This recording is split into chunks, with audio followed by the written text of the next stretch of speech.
जब ये लोग सीट बंटवारे में ही सम्मान नहीं देते तो ऐसे में कैसे अपने अपने समर्थकों को ये कन्विंस करेंगे एक दूसरे के पक्ष में मतदान करने के लिए। लगातार इन लोगों का प्रयास यही रहता है। लोकसभा में भी हम लोगों ने देखा और परिणाम हम लोगों ने इनकी इस सोच का हरियाणा में अभी जिस तरीके से चुनाव हुए उसमें देखने को मिला। वो अपने परिवार के सदस्य को टिकट दें, कहां इसमें किसी को कोई आपत्ति है। उन्होंने तो दिया ही उनके परिवार के ही सभी लोगों को। पर नई सरकार के बनते ही जिस तरीके से आतंकी गतिविधियां पुनः सक्रिय हुई हैं, ये सवाल तो खड़े करता है कि क्या संरक्षण दे रही है वहां की उमर अब्दुल्ला जी की सरकार। पनोरमा ग्रुप, जो सोचता है वो करता है। महागठबंधन में जो है वो खींचातानी जारी है और तेजस्वी यादव नाराज दिख रहे हैं। भाई, जो गठबंधन में सीटों के बंटवारे तक को सहजता से नहीं कर पाए, जब एक दूसरे के साथी को जब ये लोग सीट बंटवारे में ही सम्मान नहीं देते तो ऐसे में कैसे अपने अपने समर्थकों को ये कन्विंस करेंगे एक दूसरे के पक्ष में मतदान करने के लिए। ये बात तय है, स्पष्ट है कि तथाकथित इंडिया अलायंस जो है ये सिर्फ और सिर्फ महत्वाकांक्षाओं के लिए बना हुआ अलायंस है। ये विचारधारा का अलायंस नहीं है, ये महत्वाकांक्षाओं का अलायंस है। एक दूसरे के सर पर पांव रखकर आगे बढ़ने की सोच वाला ये अलायंस है। ऐसे में एक दूसरे को सीटों पर कैसे कम किया जाए, दबाया जाए, लगातार इन लोगों का प्रयास यही रहता है। लोकसभा में भी हम लोगों ने देखा और परिणाम हम लोगों ने इनकी इस सोच का हरियाणा में अभी जिस तरीके से चुनाव हुए उसमें देखने को मिला, जहां पर हरियाणा जैसे राज्य की जनता ने, जहां पर बड़े बड़े राजनीतिक पंडितों ने एक तरफा इसमें अपनी भविष्यवाणी की थी कि विपक्ष सरकार बनाने जा रहा है, पर उसके बावजूद अगर हरियाणा में भारतीय जनता पार्टी की इतने प्रचंड बहुमत के साथ सरकार बनी तो ये बात स्पष्ट है कि लोगों को समझ में आने लग गया कि 2024 लोकसभा चुनाव में इन लोगों ने सिर्फ झूठ बोलने का काम किया, भ्रम फैलाने का काम किया। विपक्ष के लोगों के पास अपनी कोई नीति सिद्धांत नहीं है, सिर्फ झूठ बोलो और लोगों को डराकर अपना वोट लो।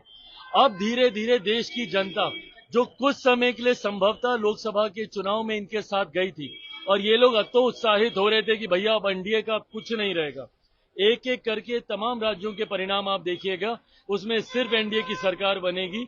हरियाणा से हम लोगों ने शुरुआत की, झारखंड, महाराष्ट्र अभी आगे है और दिल्ली से होते हुए बिहार, जहां पर आज मैं खड़ा हूं, यहां पर भी अगली सरकार एनडीए की ही बनेगी। परिवारवाद का आरोप लगाया जा रहा है, आप लोगों के ऊपर एनडीए की सरकार के ऊपर परिवारवाद के ऊपर जो है आरोप लगाया जा रहा है। हम लोगों के ऊपर कौन आरोप लगा रहा है?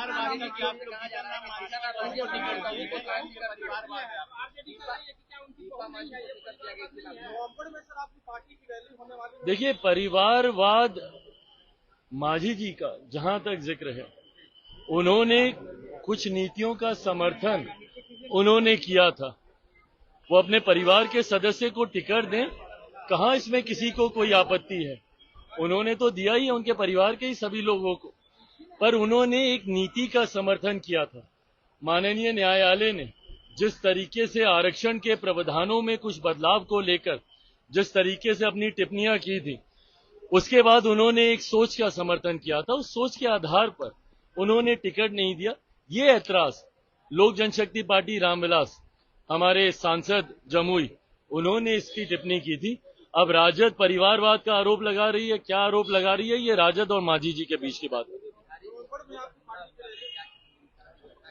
देखिए, ये चिंता की बात है कि नई सरकार बनने के बाद क्यों पुनः आतंकी और आतंकी संगठन पुनः घाटी में और जम्मू कश्मीर में सक्रिय हुए हैं।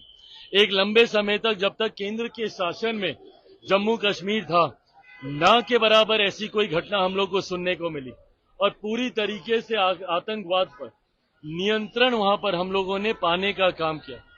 पर नई सरकार के बनते ही जिस तरीके से आतंकी गतिविधियां पुनः सक्रिय हुई हैं, ये सवाल तो खड़े करता है कि क्या संरक्षण दे रही है वहां की उमर अब्दुल्ला जी की सरकार। क्या उमर अब्दुल्ला जी की सरकार के संरक्षण में आतंकियों को शय मिलता है कि उनके आने के बाद पुनः इस तरीके की गतिविधियों को अंजाम दिया जा रहा है? ये चिंता की बात है।